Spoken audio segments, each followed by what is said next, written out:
back! I've been waiting forever for you two.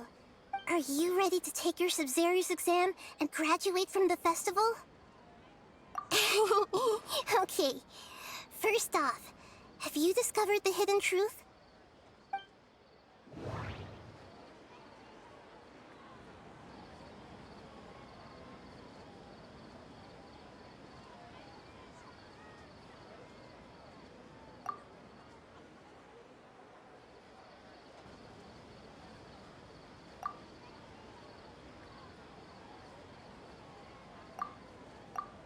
People in Sumeru think they don't dream, but the truth is the Akasha steals their dreams without them knowing it. And those spaces with no human presence are stolen dreams without their host. That would explain why they sounded so weird when he was trying to describe them. Huh. So people in Sumeru do dream after all. Correct answer. Now, how did you conclude that the Akasha is capable of this?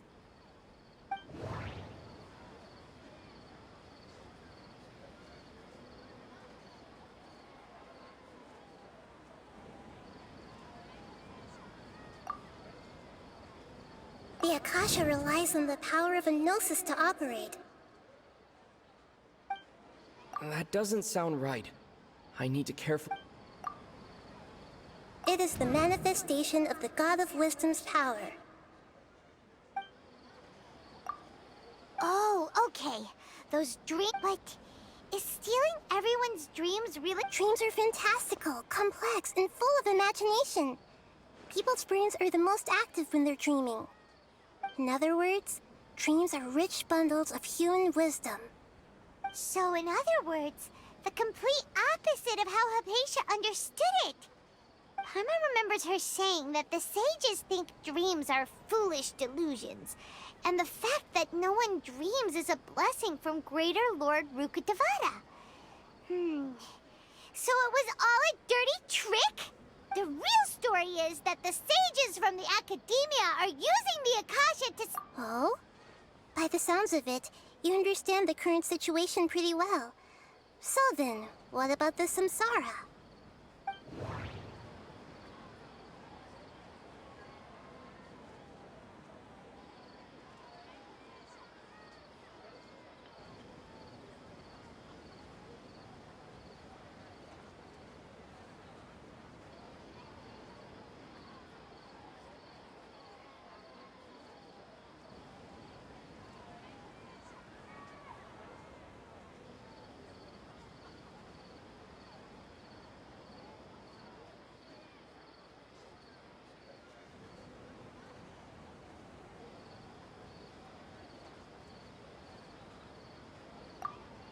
Those spaces kept disappearing before my eyes.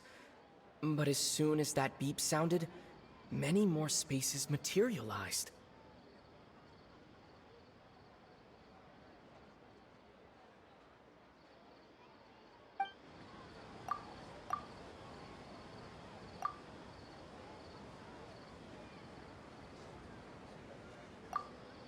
The Grand Sage said, "Go celebrate the birth of that god to your heart's content."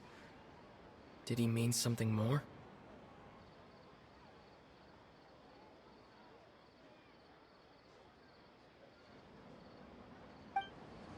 That doesn't sound right.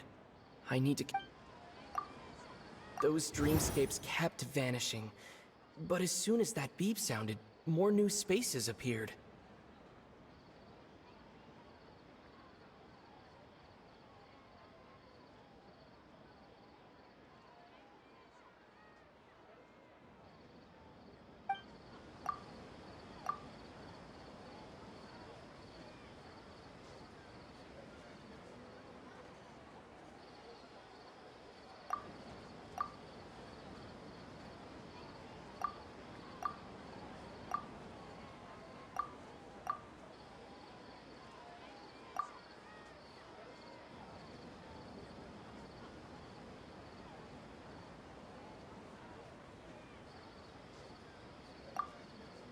The Grand Sage said, "Go celebrate the birth of that god to your heart's content."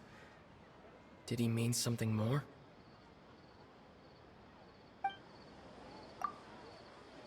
We've already experienced the Sub-Zerus festival many times, and the day of the festival seems to be in a perpetual samsara.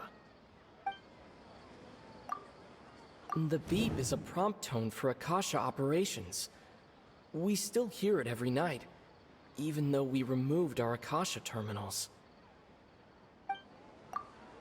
My mind feels exhausted, even though I haven't done too much thinking.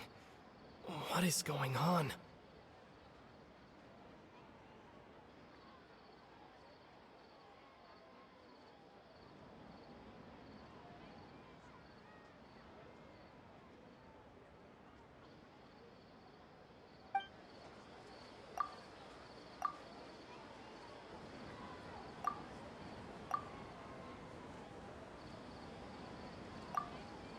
The Grand Sage said. The Grand Sage said. The Grand Sage said. That doesn't sound right. My mind feels... My mind... That doesn't sound... Those spaces kept...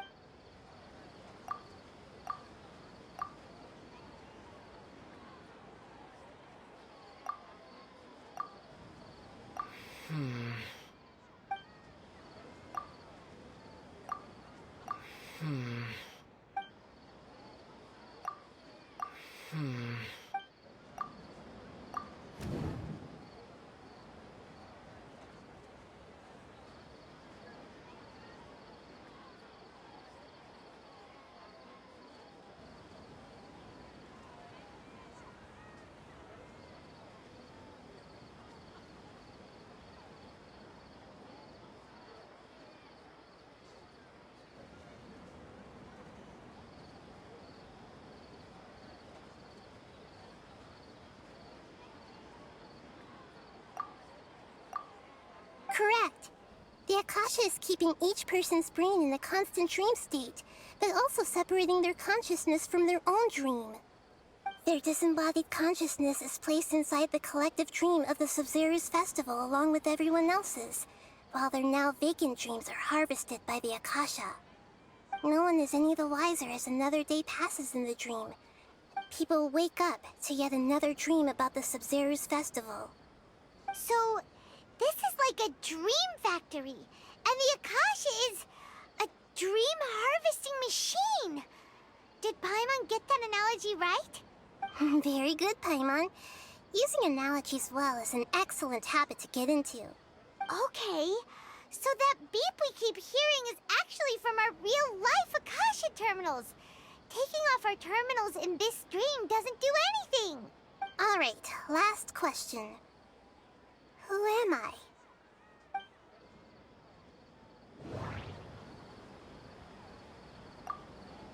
They say that alchemical divination is the Dendro Archon's divine revelation. So then, if Nahida has referred to herself as the moon...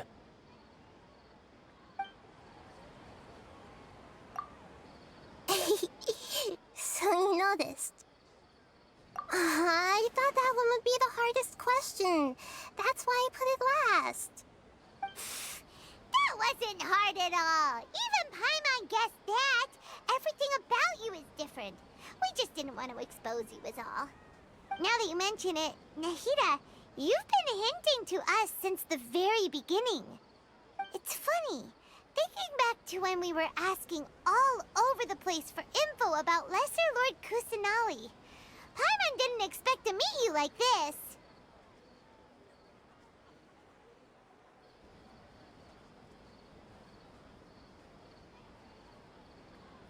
Yes, those can wait until we're back in real life. On the other hand, I'd be happy to answer any more questions you have about here and now. You asked me this question before. My answer was, it would literally blow your mind. Now that you know this is all a dream, this answer should hopefully make more sense. Have you heard the saying, don't wake a sleepwalker? Likewise, if someone suddenly had told you all this instead of you learning it on your own, your notion of reality and dream would be thrown into irreversible confusion. I couldn't expose you to that kind of risk. That's why I could only give you very subtle hints and some suggestions. Long story short, I'm really sorry I had to keep you guessing. Firstly, this dream we're in is completely based on reality. People have already experienced this Sub-Zero's festival, so it would be very difficult for them to find anything that strikes them as surreal. Secondly, you're probably wondering why people don't have any memories from earlier samsara, right? That's because people don't remember their dreams most of the time anyway. And in any case, their actual dreams are being taken away from them by the Akasha. So whenever they wake up in this dream of the Sub-Zero's festival, they don't remember anything from their previous identical dream. That reminds Paimon. Traveler had a dream when we were in the Avidia Forest, but couldn't see what it was about after waking up. Is that an example of what you mean? Yes. Only after receiving the blessing of Dendro can a person gain the Dendro element's dream-enhancing power. That explains the feelings of deja vu. Meanwhile, everyone else has no idea that they are in the Sub-Zero's festival samsara, while their dreams are stolen from them over and over again. Can humans really keep dreaming forever like this? Will it ever end? And if so, when? We might say your mental fatigue has already answered this question. Eventually, there's only so much that people can tolerate. Especially those whose health is compromised to begin with, like Dunyarzad. This relentless exploitation takes an even harder toll on them. People's lives are at stake here, and nobody knows a thing! We've got to put a stop to this! I know, right? Why did they have to base this dream on my birthday? Could it really just be a coincidence? Even you don't know the reason? Wow, now that's strange. The Academia sages are determined to harvest lots of dreams in a short time, no matter the cost. They have to be up to no good. Unfortunately, I don't know anything about it. Traveler, do you have any information?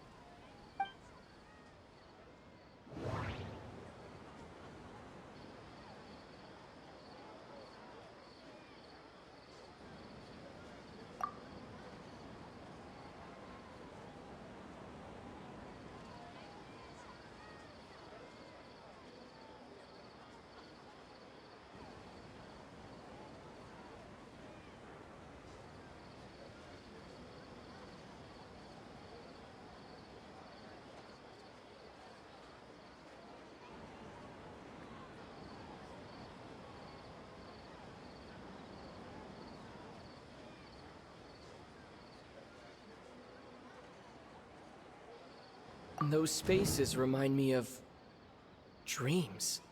Like the one I had in the Avidia Forest. Except these have no sign of human presence.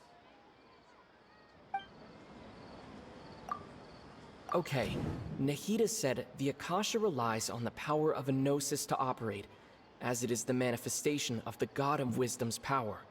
It compiles the wisdom of the entire populace, and it grants knowledge to the people. The Grand Sage said, "Go celebrate the birth of that god to your heart's content." Did he mean something more?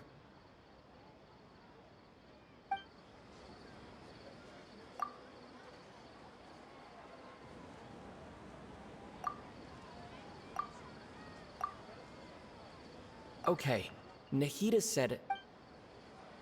That doesn't sound right. Okay, Nahida said the Akasha relies on the power of a gnosis to operate, as it is the manifestation of the God of Wisdom's power.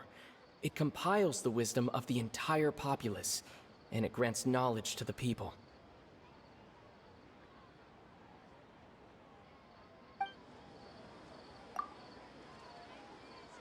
Those spaces remind...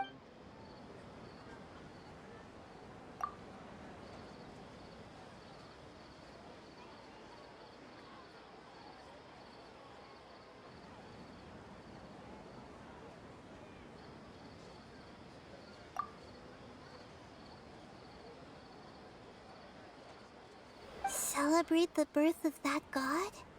Could it mean... deceiving the people of Sumeru with no regard for their safety?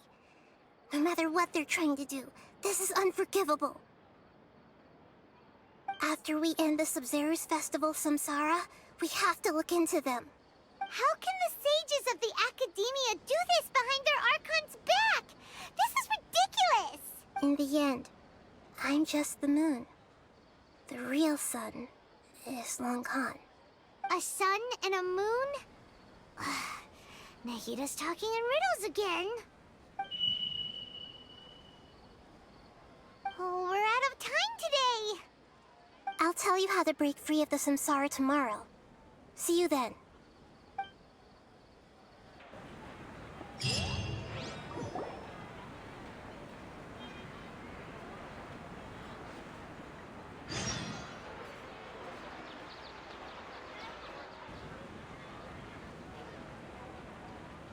Nahida?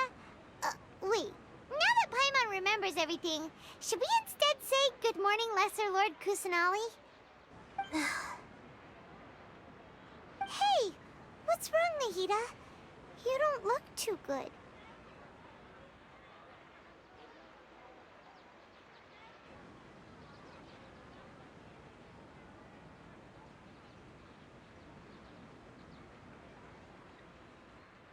I'm afraid that what you're thinking right now is correct.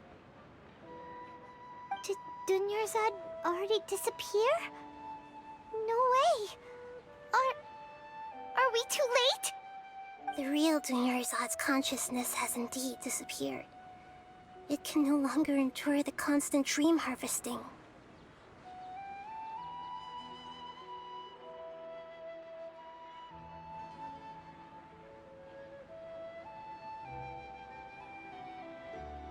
Paimon can't believe it. Wait, so what about that other Dunyarzad? Just what is she? Is she also going to disappear? She's actually something like a puppet, but not completely. The real Dunyarzad's consciousness could no longer keep playing her role in this dream. So another Dunyarzad appeared to replace her in the dream. Just like the grass and the trees, that Dunyarzad is just a building block of the dream that helps to keep it going. But personality-wise, she's nothing like the real Dunyarzad. Puppets are stiff, and can't copy a living person's vitality. After all, they're just there as filler. You know, speaking of which, the old Dunyarzad might not have been too different from a puppet. Dunyarzad truly believed that she met you within her consciousness, and it was you who inspired her. So you do remember her after all. Yes. Back then, her family was overly protective of her. No one cared about her personality or thoughts.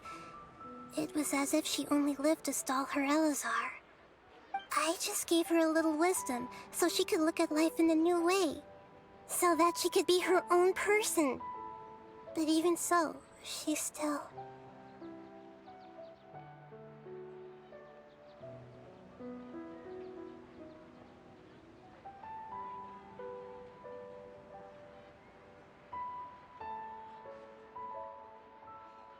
Far from it. I'm still a long way off from being a real Archon. I couldn't even save her. If I were a competent Archon, I wouldn't have let my most faithful follower die at the Sub-Zero's festival with so many regrets.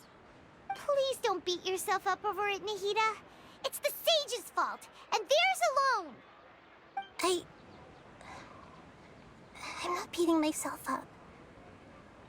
All I did was to rationally observe the distance between myself and a real Archon. Don't be like that, Nahida. Even real Archons are still allowed to be sad. To prevent more tragedies like this, we must end the Samsara as soon as possible. Great, but how do we do that? Although the Sub-Zero's festival dream is under the Akasha's control, only humans can dream. Even the Akasha is unable to create them. That means this dream belongs to a host who created it. Huh? So, how should we find that person? Well, if this is someone's dream, then everything here must come from deep within their consciousness. Which means, with the power of imagination, they can change anything in this dream. Imagination? What do you mean by that? Imagination means breaking through what you perceive as normal. Like when a server at a tavern brings a plate to you, you'd naturally assume that food is on it. However, if you're the dream's host and you become aware that you're dreaming, when you imagine gold and more on the plate, the dream will respond in kind, and the server really will bring you gold and mora. But right now, our host is unaware that this is a dream. No matter how many times they're served, it will always be food. Find some way to make that person realize that they're dreaming. Usually, once that happens, the person will wake up and the dream samsara will be broken. How are we going to find them, though? If it could be anyone, it'd be like looking for a needle in a haystack. And even if we did find them, how are we supposed to make them realize they're dreaming? After all, like you said, don't wake a sleepwalker. It's extremely difficult, yes. But the only ones who can do it are you two. Remember, everything you've achieved up to this point has all been for the sake of finding the host and ending the samsara. As for me, during this time, I'll be out of town. Out of town? Are you going to that place full of dreams where the traveler went? Yes, I want to try something. There must still be a small wisp of possibility. Hurry and go. Dreams are supposed to be fantastical, romantic, and full of pleasant surprises. Unnecessary things like this samsara need to end. Paimon's still a little upset that we've come this far only for Dunyarzad to... She was such a good person, with such a simple wish. But fate was against her. Yeah, saving Dunyarzad is what kept us going this whole time. But we mustn't lose hope, Traveler. Dunyarzad would definitely want to see us save everyone else. So let's break the samsara for her sake. Paimon's wondering, do you think the sages would get one of their own to be the host of this dream? Feels like it would be easier to control it that way, no?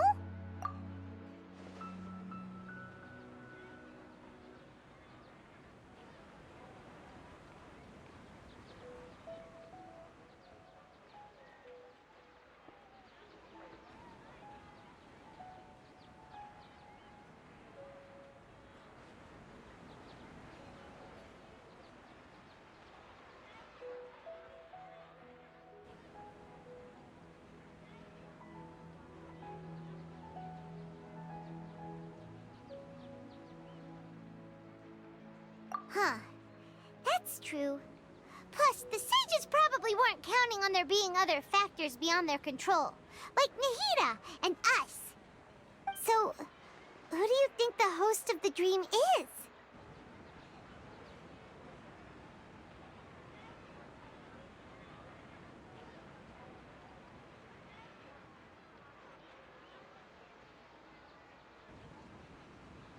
Oh, that would make sense.